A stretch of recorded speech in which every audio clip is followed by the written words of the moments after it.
Hello dear student, स्वागत है आपका मेरे इस चैनल में।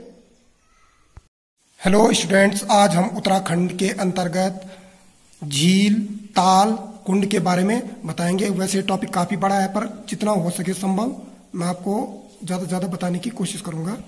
सबसे पहले हम बात करते हैं नैनी झील की। इसकी जो लंबाई है 1410 मीटर, चौड़ाई 455 मीटर, गहराई 26 मीटर है। और यह नैनी झील को स्कंद पुराण के मानस खंड में त्रि ऋषि सरोवर के नाम से भी जाना जाता है। नैनी झील की जो खोज थी 1841 में पी बैरन ने की थी। नैनी झील और नैनीताल नैना देवी यानी कि माता पार्वती के मंदिर के नाम से पड़ा है। और इस झील के बीच में, नैनी झील के बीच में एक छोटी सी चट्टान है जो इसे दो भागों में बांटती है। अब हम बात करते हैं दूसरी झील की, भीमताल की। भीमताल में आपके पास इसकी लंबाई है 448 मीटर, चौड़ाई है 175 मीटर, गहराई या ऊंचाई 16 मीटर है। और इस झील के बीच में एक टापू है जो ज्वालामुखी चट्टानों से निर्मित है, यानी कि बना हुआ है। समुद्र तल से उसकी ऊंचाई, इस झील की जो ताल है इसकी ऊंचाई 4000 फीट की ऊंचाई पर है। यह कुमाऊं क्षेत्र की सबसे बड़ी झील है।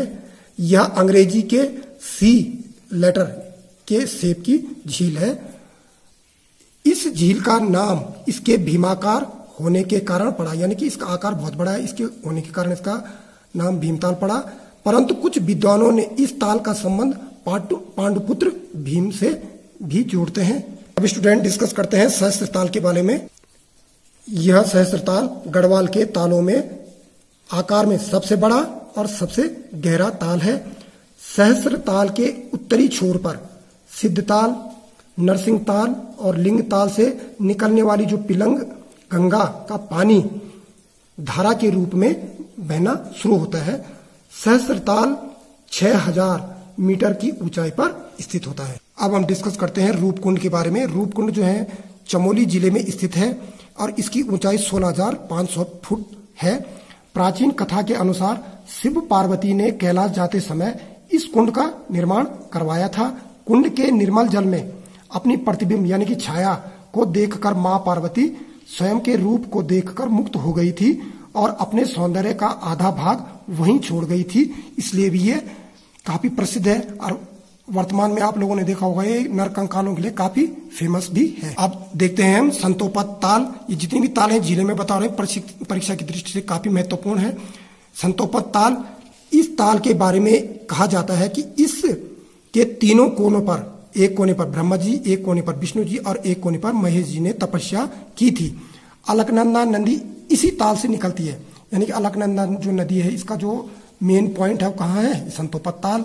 इस ताल का आकार त्रिभुजाकार है और 14,500 फीट की ऊंचाई पर स्थित है। ये परीक्षा की दृष्टि से काफी महत्वपूर्ण है। अब हम बात करते हैं डोडीताल। यह ताल गढ़वाल क्षेत्र में स्थित है जो कि भोजपत्रों के वृक्षों से घिरा हुआ है। भोजपत्रों के वृक्षों से घिरा हुआ रहता है और इसके 6 कोने होने के कारण इसको षटकोणीय डोडीताल कहा जाता है, यानी कि षटकोणीय ताल के नाम से भी इसको जाना जाता है और 6 कोने वाले ताल के नाम से भी इसको जाना जाता है। और इसकी ये 3,307 मीटर की ऊंचाई पर स्थित है। इसकी ऊंचाई भी बताया गया है। ये काफी महत्वपूर्ण है परीक्षाओं की दृष्टि से, उत्तराखंड से संबंधित परीक्षा में। अब हम बात करते हैं देवरिया ताल की। यह रुद्रप्रयाग के पास उखीमठ सारी गांव से 3 किलोमीटर की चढ़ाई पर बांज बुरास के वृक्षों से घिरा यह प्राकृतिक ताल लगभग 3000 मीटर की ऊंचाई पर स्थित है। इस ताल में चौखंबा हिमशिखर का प्रतिबिंब दर्शनीय दिखाई देता है। हम डिस्कस करेंगे यहाँ पर अब नौकुचिया ताल के बारे में।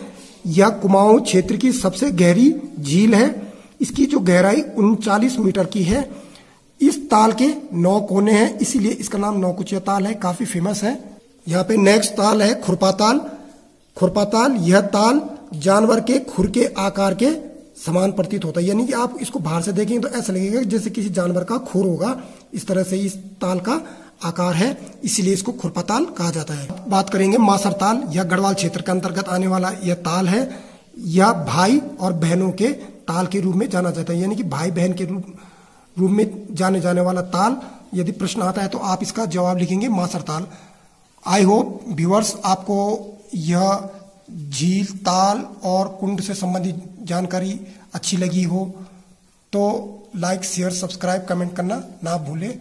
मिलते हैं आपको नई वीडियो में नए टॉपिक के साथ। Thanks for